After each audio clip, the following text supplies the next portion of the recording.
Hello everyone. मेरा नाम है Sandeep Das Gupta and welcome to अचीवर्ली। आज हम लोग एनसीईआरटी क्लास 6 हिस्ट्री का चैप्टर नंबर 9 शुरू करने जा रहे हैं। मैंने प्रीवियस चैप्टर्स के लेक्चर्स अपलोड कर दिए हैं और उनका एक सेपरेट प्लेलिस्ट भी क्रिएट कर दिया है। तो जो लोग नए आए हैं वो उन वीडियोस को वहां से देख सकते हैं। आपको प्लेलिस्ट का लिंक इस वीडियो के डिस्क्रिप्शन बॉक्स में मिल जाएगा। अगर आपको कुछ डाउट हो तो आप मुझसे इंस्टाग्राम पे पूछ सकते हैं। इंस्टाग्राम का लिंक भी आपको इस वीडियो के डिस्क्रिप्शन बॉक्स में मिल जाएगा। एनसीईआरटी के बुक्स को आप एनसीईआरटी के वेबसाइट से फ्री में डाउनलोड कर सकते हैं, तो वहां से आप इस बुक को डाउनलोड कर लें और इस लेक्चर को देखने के बाद एक बार इस चैप्टर को पढ़ लें, जिससे कि आपके कंसेप्ट में और क्लियरिटी आ जाएगी। तो चलिए अब आज का लेक्चर शुरू करते हैं। Chapter 9, new empires and kingdoms, नए साम्राज्य और राज्य। इस चैप्टर में हम लोग मेनली गुप्ता एज के बारे में पढ़ने वाले हैं और पोस्ट गुप्ता एज के बारे में पढ़ने वाले हैं। गुप्ता एज में हम लोग समुद्रगुप्त के बारे में डिस्कस करेंगे। देखिए, हम लोगों ने प्रीवियस क्लासेस में चैप्टर नंबर 7 और चैप्टर नंबर 8 में मेनली देखा था कि प्री मौर्यन पीरियड चल रहा था। फिर उसके बाद मौर्यन डायनेस्टी आती है और फिर जब मौर्यन डायनेस्टी का पतन होता है तो उसके जगह पे कुछ छोटे छोटे राज्यों का उदय होता है, जिसको कि हम लोग पोस्ट मौर्यन पीरियड के नाम से जानते हैं। तो ये हम लोगों ने चैप्टर नंबर 7 और चैप्टर नंबर 8 में डिस्कस कर लिया था। तो जो लोग आज नए आए हैं, इन दोनों लेक्चर्स को आप देख सकते हैं। फिर पोस्ट मौर्यन पीरियड के बाद ही आपका आता है गुप्ता एज। तो आज आज का चैप्टर अब शुरू करते हैं। हमारा जो पहला टॉपिक है वो है prashastis and what they tell us. क्या बताती हैं प्रशस्तियां। We know about Samudragupta from a long inscription inscribed on the Ashokan pillar at Allahabad. देखिए, समुद्रगुप्त के बारे में हमें एक लंबे अभिलेख से पता चलता है, जो कि खुदी हुई हैं अशोक स्तंभ पे और जो कि इलाहाबाद में है। समुद्रगुप्त के बारे में हमें इलाहाबाद में अशोक स्तंभ पर खुदे एक लंबे अभिलेख से पता चलता है। It was composed as a काव्य by Hari Singh, who was a poet and a minister at the court of Samudragupta. देखिए, इसको एक काव्य के फॉर्म में रचा गया था और इसको रचने वाले का नाम है हरिसेन, जो कि एक कवि थे और मंत्री थे समुद्रगुप्त के दरबार में। इसकी रचना समुद्रगुप्त के दरबार में कवि व मंत्री रहे हरिसेन द्वारा एक काव्य के रूप में की गई थी। This inscription is of a special kind known as प्रशस्ति, a Sanskrit word meaning in praise of। ये जो इंस्क्रिप्शन है ये एक स्पेशल नेचर का है, क्योंकि ये एक प्रशस्ति है और प्रशस्ति एक संस्कृत वर्ड है जिसका मतलब होता है इन प्रेज ऑफ या फिर प्रशंसा करना। ये एक विशेष किस्म का अभिलेख है जिसे प्रशस्ति कहते हैं।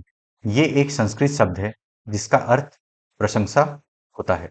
देखिए, ये जो दूसरा पॉइंट है ये थोड़ा इंपॉर्टेंट हो जाता है, क्योंकि यहां से आपसे पूछ सकता है कि समुद्रगुप्त के प्रशस्ति की रचना किसने की थी। तो आपका आंसर हो जाएगा हरिसेन। और किस फॉर्म में हुई थी? काव्य के फॉर्म में।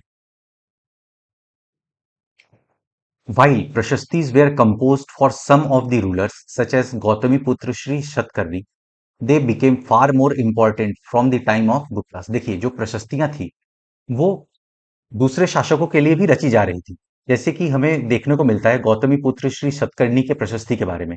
लेकिन ये जो प्रशस्तियां थी ये ज्यादा महत्वपूर्ण कब से हो गई? गुप्त काल से। प्रशस्तियों की रचना गौतमीपुत्र श्री सतकर्णी जैसे कुछ शासकों के लिए की गई थी, परंतु गुप्त काल में इनका महत्व और बढ़ गया। अब हम लोग पढ़ने वाले हैं समुद्रगुप्त की प्रशस्ति के बारे में। The poet praised the king in glowing terms as a warrior, as a king who won victories in battle, who was learned and the best of poets। ये जो पोएट हैं इनका नाम है हरिसेन। इन्होंने ही समुद्रगुप्त के प्रशस्ति की रचना की थी। कवि ने इसमें राजा की एक योद्धा, युद्धों को जीतने वाले राजा, विद्वान तथा एक उत्कृष्ट कवि के रूप में भरपूर प्रशंसा की है। He is also described as equal to the gods. यहां तक कि उन्हें ईश्वर के बराबर भी बताया गया है। देखिए, यहां तक कि उन्हें ईश्वर के बराबर बताया गया है। द प्रशस्ति was compose in very long sentences. देखिए, प्रशस्ति में लंबे लंबे सेंटेंसेस थे या वाक्य थे। प्रशस्ति में लंबे लंबे वाक्य दिए गए हैं। अब हम लोग इस मैप के बारे में पढ़ने वाले हैं। देखिए, इस मैप में जो कुछ भी है यहाँ पे लिखा हुआ है, लेकिन मैं आपको सिंपली बता देता हूं। देखिए, ये जो ग्रीन शेडेड एरिया आपको दिख रहा है यहाँ पे 9 आर्यव्रत रूलर्स थे जिनको कि समुद्रगुप्त ने उखाड़ फेंका था और इनके राज्य को अपने साम्राज्य में मिला लिया था। फिर ये जो रेड डॉट्स आपको दिख रहे हैं, यहाँ पे दक्षिण पथ के रूलर्स थे जिनको कि समुद्रगुप्त ने हरा दिया था, लेकिन फिर बाद में इनको शासन करने के लिए अलाउ कर दिया था। फिर ये जो पर्पल रीजन आपको दिख रहा है पूरा, ये पर्पल शेडेड रीजन, यहाँ पे आपका असम है, कोस्टल बंगाल है, कुछ गण संघ है और आपका नॉर्थ वेस्ट का रीजन भी है। तो यहाँ के जो शासक थे वो ट्रिब्यूट्स लाते थे, भेंट लाते थे, समुद्रगुप्त के ऑर्डर्स को फॉलो करते थे और समुद्रगुप्त के दरबार में भी जाते थे। फिर ये जो ब्लू शेडेड रीजन है आपका, ये इधर और यहाँ पे श्रीलंका, यहाँ पे आपके डिसेंडेंट्स ऑफ कुषाण थे और शाकास थे। इन्होंने समुद्रगुप्त की अधीनता को स्वीकार कर लिया था और अपनी पुत्रियों का विवाह समुद्रगुप्त के साथ किया था। चलिए अब आगे चलते हैं। अब जो हमारा नेक्स्ट टॉपिक है वो है विक्रम संवत।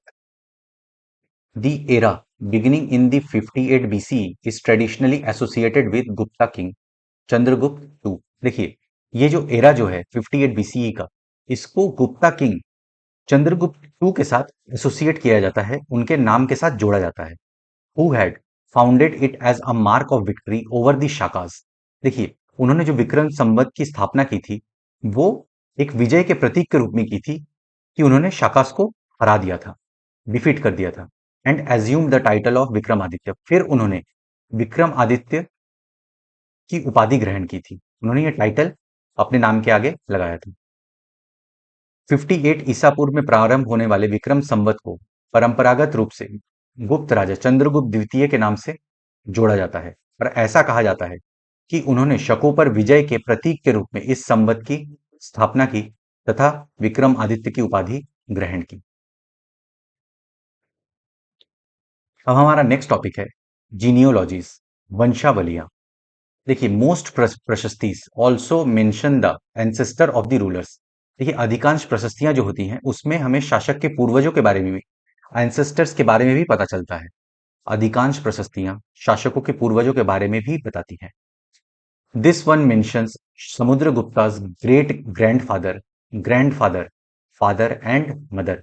देखिए समुद्रगुप्त के जो फादर थे उनका नाम था चंद्रगुप्त वन, उनके जो ग्रैंडफादर थे उनका नाम था घटोत्कच और जो उनके ग्रेट ग्रैंडफादर थे उनका नाम था श्रीगुप्त। तो हमें इनके बारे में भी इस प्रशस्ति से पता चलता है। ये प्रशस्ति भी समुद्रगुप्त के प्रपितामह, पितामह यानी कि परदादा, दादा, पिता और माता के बारे में भी बताती है। His mother Kumara Devi belonged to the Lichavi-Gan, while his father Chandragupta was the first ruler of the Gupta dynasty to adopt the grand title of Maharaja Dhiraj, a title that Samudragupta also used। देखिए उनकी जो माता थी जिनका नाम कुमार देवी था वो लिच्छवी गण को बिलोंग करती थी और उनके पिता चंद्रगुप्त जो थे वो फर्स्ट रूलर थे गुप्ता डायनेस्टी के जिन्होंने की महाराजा धीराज का टाइटल अडॉप्ट किया था। और यही सेम टाइटल महाराजा धीराज का जो टाइटल था समुद्रगुप्त ने भी यूज किया था। उनकी मां कुमार देवी लिच्छवी गण की थी और पिता चंद्रगुप्त गुप्त वंश के पहले शासक थे जिन्होंने महाराजा धीराज जैसी बड़ी उपाधि धारण की। समुद्रगुप्त ने भी ये उपाधि धारण की और चंद्रगुप्त टू ने विक्रम आदित्य की उपाधि धारण की थी। His great grandfather and grandfather are mentioned simply as maharajas. देखिए उनके जो ग्रेट ग्रैंडफादर थे मतलब श्रीगुप्त और जो ग्रैंडफादर थे घटोत्कच, उनको महाराजा बुलाया जाता था। उनके दादा और परदादा का महाराज के रूप में ही उल्लेख है। It seems as if the family gradually rose to importance. देखिए इसलिए ऐसा लगता है कि इनका वंश का महत्व धीरे धीरे बढ़ते गया होगा क्योंकि पहले इनको महाराजा बुलाया जा रहा था, फिर बाद में महाराजा धीराज बुलाया जाने लगा। इससे यह आभास मिलता है कि धीरे धीरे इस वंश का महत्व बढ़ता गया। Samudragupta in turn figures in the genealogies of later rulers of the dynasty such as his son Chandragupta II। देखिए, समुद्रगुप्त के बारे में हमें उनके बाद के शासकों के वंशावलियों से जानकारी मिलती है। और यहाँ पे बताया गया कि उनके बेटे, उनके पुत्र चंद्रगुप्त टू के वंशावली से हमें समुद्रगुप्त के बारे में जानकारी मिलती है। समुद्रगुप्त के बारे में हमें उनके बाद के शासकों जैसे उनके बेटे चंद्रगुप्त द्वितीय की वंशावली से भी जानकारी मिलती है। We know about him from inscriptions and coins. उनके बारे में हमें अभिलेखों तथा सिक्कों से भी पता चलता है। देखिए, ये जो कॉइन्स है, कॉइन पे हमें समुद्रगुप्त के बारे में जानकारी मिलती है कि वे वीणा बजाते थे, प्लेड वीणा। ये हमें कहाँ से मिली है? कॉइन से जानकारी मिली है। He led an expedition to Western India where he overcame the last of the Shakas. उन्होंने पश्चिम भारत में सैन्य अभियान में अंतिम शक शासक को परास्त कर दिया। According to later belief, his court was full of learned people. बाद में ऐसा विश्वास किया जाने लगा कि उनका दरबार विद्वानों से भरा था। तो यहाँ पे हम लोगों ने बहुत ही अच्छे तरीके से पढ़ लिया है इन सब चीजों के बारे में। अब आगे चलते हैं। अब हम लोग हर्षवर्धन के बारे में पढ़ने वाले हैं। Harshavardhana and the Harshacharita. We can find out about some kings from biographies. कुछ अन्य शासकों के बारे में उनकी जीवनी से पता चलता है। Harshvardhan who ruled nearly 1400 years ago was one such ruler. देखिए, जो हर्षवर्धन थे जिन्होंने 14 साल पहले शासन किया था, वैसे ही एक रूलर है जिनके बारे में हमें उनके बायोग्राफी मतलब उनकी जीवनी से पता चलता है। ऐसे ही एक राजा हर्षवर्धन थे जिन्होंने करीब 1400 साल पहले शासन किया। His court poet बाण भट्ट wrote his biography दी हर्षचरित इन संस्कृत। देखिए, उनके जो दरबारी कवि थे बाण भट्ट, उन्होंने संस्कृत में हर्षचरित की रचना की थी जो कि हर्षवर्धन की जीवनी थी।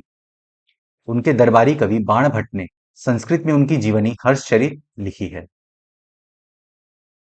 This gives us the genealogy of Harsha and ends with his becoming king. ये जो हर्षचरित में जो हमें उनकी जीवनी मिलती है, उसमें हमें हर्षवर्धन की वंशावली का भी पता चलता है और उसमें उनके राजा बनने तक का वर्णन है। इसमें हर्षवर्धन की वंशावली देते हुए उनके राजा बनने तक का वर्णन है। किसमें? हर्षचरित में। हर्षचरित जो कि हर्षवर्धन की बायोग्राफी है। Xuanzang also spent a lot of time at Harsha's court. चीनी तीर्थयात्री श्वेनसांग काफी समय के लिए हर्ष के दरबार में रहे। He left a detailed account of what he saw. उन्होंने एक पूरा विस्तृत वर्णन दिया है, उन्होंने जो भी उनके दरबार में देखा, उन्होंने वहां जो कुछ भी देखा उसका विस्तृत वर्णन दिया है। Harsha was not the eldest son of his father but became king of Thanesar after both his father and elder brother died. देखिए, हर्षवर्धन जो थे वो बड़े बेटे नहीं थे, लेकिन वो थानेसर के राजा बने। थानेसर जो कि हरियाणा में है, थानेसर के राजा बने जब उनके पिता और उनके बड़े भाई की मृत्यु हो गई। हर्ष अपने पिता के सबसे बड़े बेटे नहीं थे, पर अपने पिता और बड़े भाई की मृत्यु हो जाने पर थानेसर के राजा बने। His brother in law was the ruler of Kannauj and he was killed by the ruler of Bengal. देखिए, उनके जो ब्रदर इन लॉ थे, जो बहनोई थे, वो कन्नौज के शासक थे और बंगाल के शासक ने उनको मार डाला था। उनके बहनोई कन्नौज के शासक थे, बंगाल के शासक ने उन्हें मार डाला। Harsha took over the kingdom of Kannauj and then led an army against the ruler of Bengal. देखिए, हर्ष ने कन्नौज को जीत के अपने राज्य में मिला लिया और फिर उन्होंने बंगाल पर आक्रमण कर दिया। हर्ष ने कन्नौज को अपने अधीन कर लिया और बंगाल पर भी आक्रमण कर दिया। Although he was successful in the east and conquered Magad and probably Bengal also, he was not successful elsewhere. देखिए, वो ईस्ट में सक्सेसफुल रहे, उन्होंने मगध को भी कॉन्कर कर लिया, प्रोबेबली मतलब कि संभवतः बंगाल को भी कॉन्कर कर लिया था, लेकिन वे कहीं और सक्सेसफुल नहीं हो पाए। मगध तथा संभवतः बंगाल को भी जीतकर उन्हें पूर्व में जितनी सफलता मिली थी उतनी सफलता अन्य जगहों पर नहीं मिली। He tried to cross the Narmada to march into the Deccan, but was stopped by a ruler belonging to Chalukya dynasty, Pulkeshi II. देखिए, उन्होंने नर्मदा रिवर को क्रॉस करके डेक्कन जाना चाहा, लेकिन उनको चालुक्य डायनेस्टी के जो शासक थे पुलकेशिन द्वितीय, उन्होंने उनको रोक दिया और उनके बीच में युद्ध हुआ और वहां पे हर्षवर्धन हार जाते हैं। जब उन्होंने नर्मदा नदी को पार कर दक्कन की ओर आगे बढ़ने की कोशिश की, तब चालुक्य नरेश पुलकेशिन द्वितीय ने उन्हें रोक दिया। अब जो हमारा नेक्स्ट टॉपिक है वो है द पल्लवास, चालुक्यास एंड पुलकेशिन्स प्रशस्ति। पल्लव, चालुक्य और पुलकेशिन द्वितीय की प्रशस्तियां। The Pallavas and Chalukyas were the most important ruling dynasty in the South India during the period। देखिए, जो पल्लव थे या चालुक्यास थे वो बहुत ही इंपॉर्टेंट रूलिंग डायनेस्टी थे साउथ इंडिया में। इस काल में पल्लव और चालुक्य दक्षिण भारत के सबसे महत्वपूर्ण राजवंश थे। The kingdom of the Pallavas spread from the region around the capital Kanchipuram to the Kaveri delta. देखिए, जो पल्लवास का जो राज्य था वो उनकी राजधानी कांचीपुरम से कावेरी डेल्टा तक फैला हुआ था। पल्लवों का राज्य उनकी राजधानी कांचीपुरम के आसपास के क्षेत्रों से लेकर कावेरी नदी के डेल्टा तक फैला था।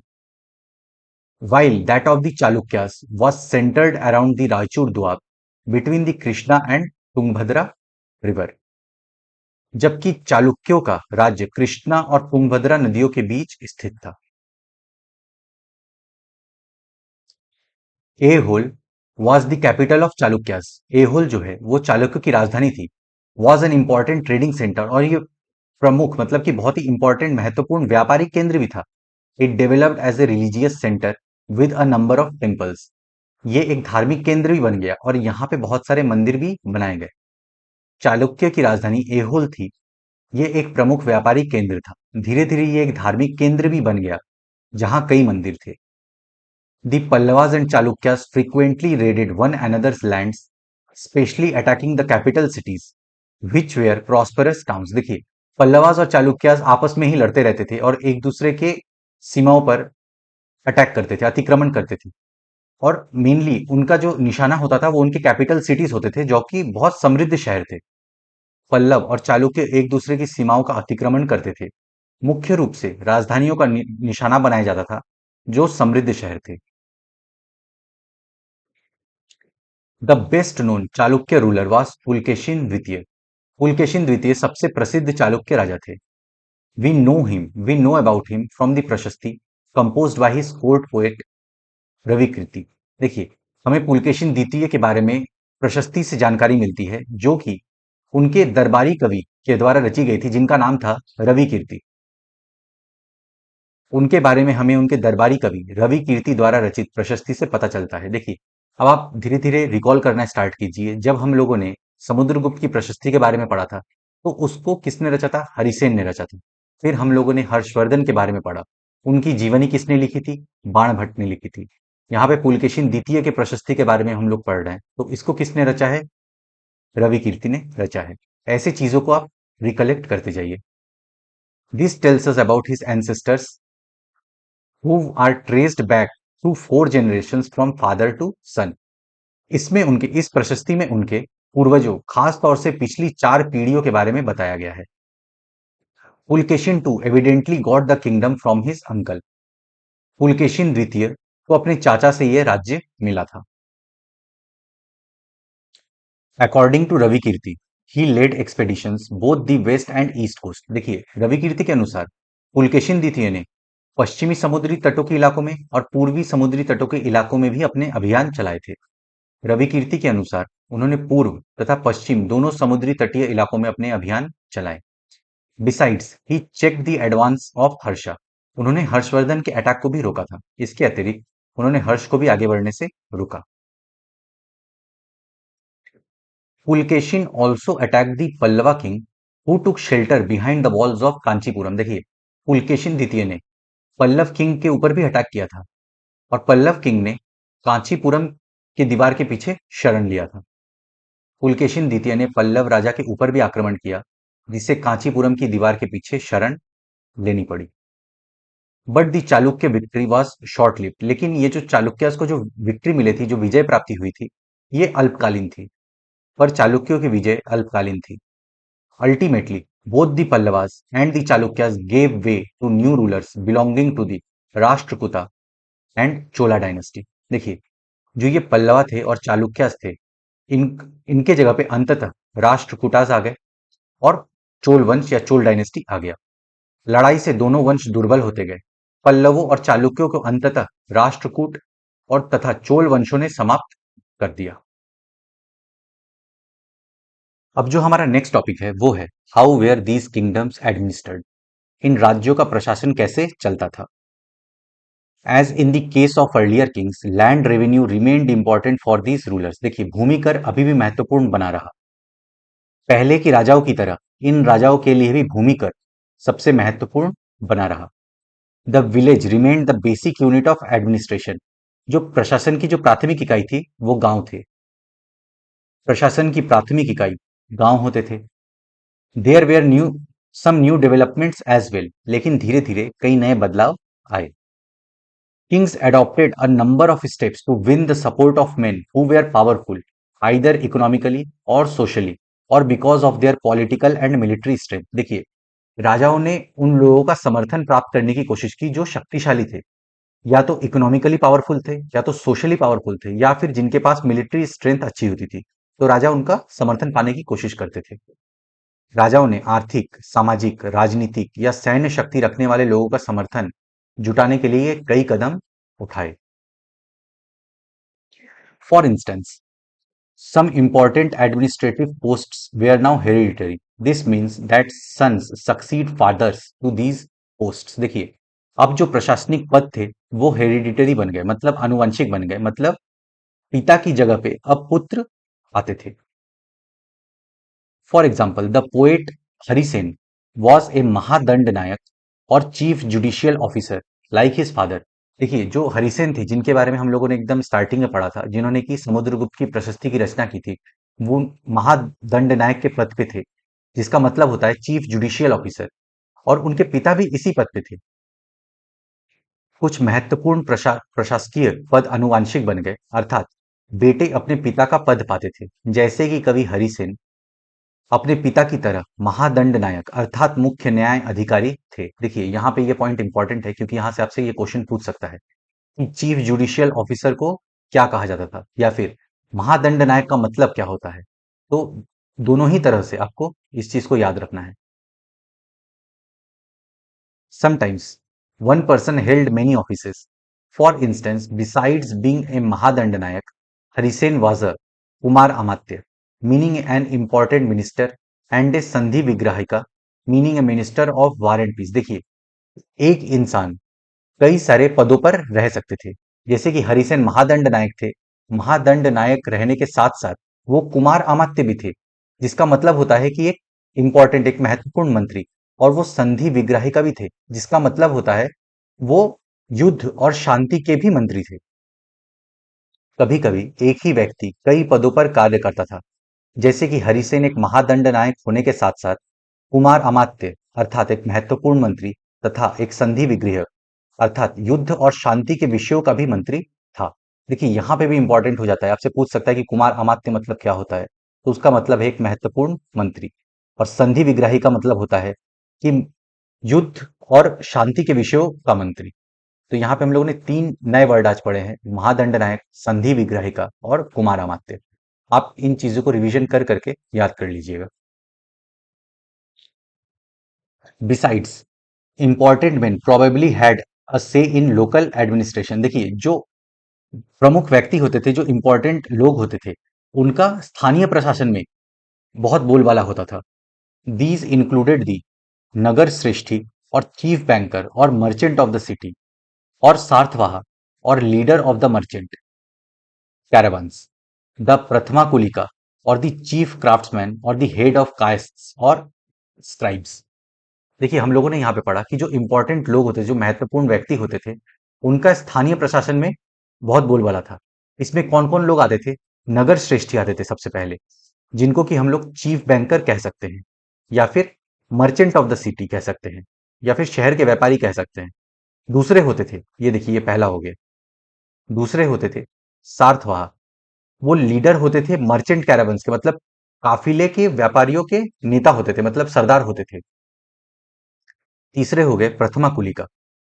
या फिर चीफ क्राफ्ट्समैन मतलब मुख्य शिल्पकार होते थे प्रथमा कुली का, और हेड ऑफ काइस्ट या लिपिकों के प्रधान, वो भी इंपॉर्टेंट होते थे, और ये फोर्थ हो गए। तो यहाँ पे ये चार नाम है, इनको भी आपको याद करना है। आपको स्टार्टिंग में देख के लगेगा कि बहुत हार्ड है, लेकिन आप दो तीन बार इस चैप्टर को पढ़ेंगे तो आपके दिमाग में बैठ जाएगा। संभवतः वहां के स्थानीय प्रशासन में प्रमुख व्यक्तियों का बहुत बोलबाला था। इनमें नगर श्रेष्ठी यानी मुख्य बैंकर या शहर का व्यापारी, सार्थवा यानी व्यापारियों के काफिले का नेता, प्रथम कुलिक अर्थात मुख्य शिल्पकार, तथा कायस्थ यानी लिपिकों के प्रधान जैसे लोग होते थे। These policies were reasonably effective, but sooner or later, some of these powerful men grew strong enough to set up independent kingdoms। देखिए, ये जो पॉलिसी था या फिर नीतियां थी, कुछ हद तक प्रभावशाली होती थी, लेकिन आप खुद ही समझिए, अगर कोई इतना पावरफुल है जिसका सपोर्ट राजा खुद ले रहा है, तो वो एक टाइम के बाद जाके वो खुद को इंडिपेंडेंट कर लेगा और खुद अपना राज्य स्थापित करने की कोशिश करेगा। इस तरह की नीतियां कुछ हद तक प्रभावशाली होती थी, पर समय के साथ साथ इनमें से कुछ व्यक्ति इतने अधिक शक्तिशाली हो जाते थे कि अपना स्वतंत्र राज्य स्थापित कर लेते थे। अब जो हमारा नेक्स्ट टॉपिक है वो है a new kind of army, एक नए प्रकार की सेना। Like earlier rulers, some of these kings maintained a well organized army with elephants, chariots, cavalry and foot soldiers। देखिए, पहले के शासकों की तरह अभी के शासक भी एक आर्मी को मेंटेन करते थे, जिनमें कि हाथी सेना होती थी, रथ होते थे, कैवलरी होती थी और फुट सोल्जर्स भी होते थे, मतलब पैदल सिपाही भी होते थे। कुछ राजा अभी भी पुराने राजाओं की तरह एक सुसंगठित सेना रखते थे, जिसमें हाथी, रथ, घुड़सवार और पैदल सिपाही होते थे। Besides, there were military leaders who provided the king with troops whenever he needed them। देखिए, ऐसे कुछ सेना नायक भी होते थे जो आवश्यकता पड़ने पर राजा को सैनिक सहायता या ट्रूप्स की सहायता प्रदान करते थे। इसके साथ साथ कुछ सेना नायक भी होते थे जो आवश्यकता पड़ने पर राजा को सैनिक सहायता दिया करते थे। They were not paid regular salaries. इनको नियमित वेतन नहीं दिया जाता था। इन सेना नायकों को कोई नियमित वेतन नहीं दिया जाता था। Instead some of them received grants of land. देखिए, इनको भूमि दान दिया जाता था। बदले में इनमें से कुछ को भूमि दान दिया जाता था। They collected revenue from the land and used this to maintain soldiers and horses and to provide equipment for warfare. देखिए, ये जो उनको भूमि मिलती थी, और इस भूमि से जो वो कर इकट्ठा करते थे, जो रेवेन्यू इकट्ठा करते थे, वो इस रेवेन्यू से सोल्जर्स को मेंटेन करते थे, घोड़ों की देखभाल करते थे और युद्ध के लिए हथियारों को भी जुटाते थे। दी गई भूमि से ये कर वसूलते थे, जिससे वे सेना तथा घोड़ों की देखभाल करते थे। साथ ही वे इससे युद्ध के हथियार जुटाते थे। These men were known as samantas. इन्हीं को सामंत कहा गया है। इस तरह के व्यक्ति सामंत कहलाते थे। Whenever the ruler was weak, samantas tried to become independent. देखिए, जब जब शासक वीक हो जाता था, दुर्बल होता था, तब तब ये सामंत इंडिपेंडेंट होके अपना अलग से किंगडम स्थापित करने की, राज्य स्थापित करने की कोशिश करते थे। जहां कहीं भी शासक दुर्बल होते थे, ये सामंत स्वतंत्र होने की कोशिश करते थे। अब जो हमारा नेक्स्ट टॉपिक है वो है असेंबलीज इन दी साउदर्न किंगडम्स, दक्षिण के राज्यों में सभाएं। The inscriptions of the Pallavas mention a number of local assemblies. देखिए, पल्लवास के जो अभिलेख मिले हमें, वहां पे कई लोकल सभाओं की चर्चा मिली है, स्थानीय सभाओं की चर्चा मिली है। पल्लवों के अभिलेख में कई स्थानीय सभाओं की चर्चा है। दीज इंक्लूडेड दी सभा which was an assembly of ब्राह्मण लैंड ओनर्स। देखिए, जो ब्राह्मण भूस्वामी होते थे, उनका जो संगठन होता था उसको सभा कहा जाता था। इनमें से एक था ब्राह्मण भूस्वामियों का संगठन, जिसे सभा कहते थे। This assembly functioned through subcommittees which looked after irrigation, agricultural operations, making roads and local temples। देखिए, ये जो सभा थी, ये उप समिति और सब कमिटीज के थ्रू काम करती थी, और जो कि इरिगेशन मतलब सिंचाई के ऊपर, और एग्रीकल्चर मतलब कृषि से जुड़े जो जितने भी काम होते थे उसकी, फिर सड़क बनवाने की, और लोकल टेम्पल मतलब स्थानीय मंदिरों की देखरेख के काम करते थे। ये सभाएं उप समितियों के जरिए सिंचाई, खेती-बाड़ी से जुड़े विभिन्न काम, सड़क निर्माण, स्थानीय मंदिरों की देखरेख आदि का काम करती थी। The ur was a village assembly found in the areas where the land owners were not Brahmin. देखिए ऐसे एरिया या ऐसे इलाकों में जहां पे भूस्वामी ब्राह्मण नहीं होते थे, वहां पे हमें उर नामक संगठन का जिक्र मिलता है। जिन इलाकों के भूस्वामी ब्राह्मण नहीं थे, वहां उर नामक ग्राम सभा होने की बात कही गई है। The nagaram was an organisation of merchants. देखिए जो व्यापारियों का जो संगठन होता था उसको नगरम के नाम से जानते हैं हम लोग। नगरम व्यापारियों के संगठन का एक नाम था। It is likely that these assemblies were controlled by rich and powerful land owners and merchants. संभवतः ये जो सभाएं थी, धनी तथा शक्तिशाली भूस्वामी और व्यापारी इनका नियंत्रण करते थे। संभवतः इन सभाओं पर धनी तथा शक्तिशाली भूस्वामी और व्यापारियों का नियंत्रण था। Many of these local assemblies continue to function for centuries. देखिए इनमें से बहुत सी स्थानीय सभाएं शताब्दियों तक काम करती रही। अब जो हमारा नेक्स्ट टॉपिक है वो है ordinary people in the kingdoms. उस जमाने में आम लोग। Kalidas is known for his place depicting life in the Kings court. Kalidas अपने नाटकों में राज दरबार के जीवन के चित्रण के लिए प्रसिद्ध हैं। An interesting feature about these plays is that the king and most Brahmins are shown as speaking Sanskrit, while women and men other than the king and Brahmins use Prakrit। देखिए ये जो नाटक होते थे या प्लेस होते थे, इसमें बहुत ही इंटरेस्टिंग बात ये थी कि जो राजा होते थे या ब्राह्मण होते थे, उनको ऐसा दिखाया गया है कि वो संस्कृत बोलते थे, और जो स्त्रियां होती थी और जो पुरुष होते थे जो कि राजा नहीं होते थे और ब्राह्मण नहीं होते थे, उनको प्रकृत भाषा बोलते हुए दिखाया गया है। तो ये एक इंपॉर्टेंट पॉइंट है, यहां से आपका क्वेश्चन पूछा जा सकता है। इन नाटकों में एक रोचक बात यह है कि राजा और अधिकांश ब्राह्मणों को संस्कृत बोलते हुए दिखाया गया है, जबकि अन्य लोग तथा महिलाएं प्राकृत बोलते हुए दिखाए गए हैं। His most famous play Abhijnana Shakuntalam, Abhijnana Shakuntalam जिसको हम लोग जानते हैं, is the story of the love between a king named Dushyanta and a young women named Shakuntala. देखिए अभिज्ञान शाकुंतलम में दुष्यंत मतलब जो राजा थे दुष्यंत और शकुंतला के बीच में लव स्टोरी दिखाया गया है। उनका सबसे प्रसिद्ध नाटक अभिज्ञान शाकुंतलम दुष्यंत नामक एक राजा और शकुंतला नाम की एक युवती की प्रेम कहानी है। We find an interesting description of the plight of a poor fisherman in this play।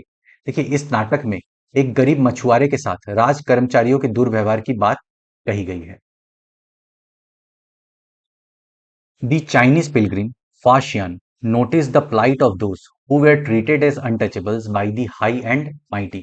देखिए जो चीनी तीर्थयात्री थे फाशियान, उन्होंने ये नोटिस किया था कि जो ऊंचे और शक्तिशाली थे, धनी और शक्तिशाली थे, वो कुछ लोगों को अनटचेबल्स या अछूत की तरह ट्रीट करते थे और उनकी बहुत ही दुर्गति थी।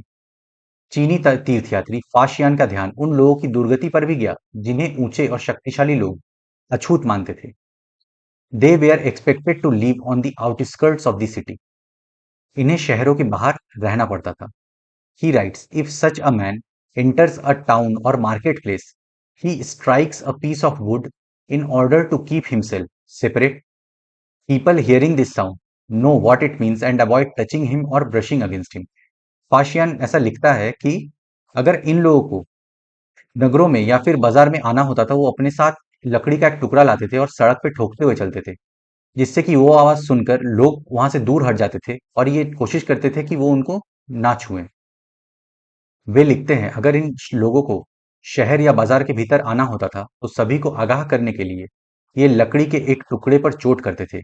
ये आवाज सुनकर लोग सतर्क होकर अपने को छू जाने से या किसी भी प्रकार के संपर्क से बचाते थे। तो जो चीनी तीर्थयात्री था फाशियान, वो हमें अनटचेबल्स की दुर्गति के बारे में बताता है। तो फ्रेंड्स आज का चैप्टर यहीं पे समाप्त होता है। मैं आशा करता हूँ आपको सब कुछ समझ में आ गया होगा। अगर फिर भी कुछ डाउट्स है तो आप मुझसे कमेंट्स पे पूछ सकते हैं या फिर इंस्टाग्राम पे भी आप मुझसे पूछ सकते हैं। आप इस वीडियो को अपने फ्रेंड्स के साथ शेयर कर सकते हैं। वीडियो पसंद आए तो लाइक करें, चैनल को सब्सक्राइब करें। मैं मिलता हूँ आपके साथ नेक्स्ट लेक्चर में। Good day to everyone. जय हिंद।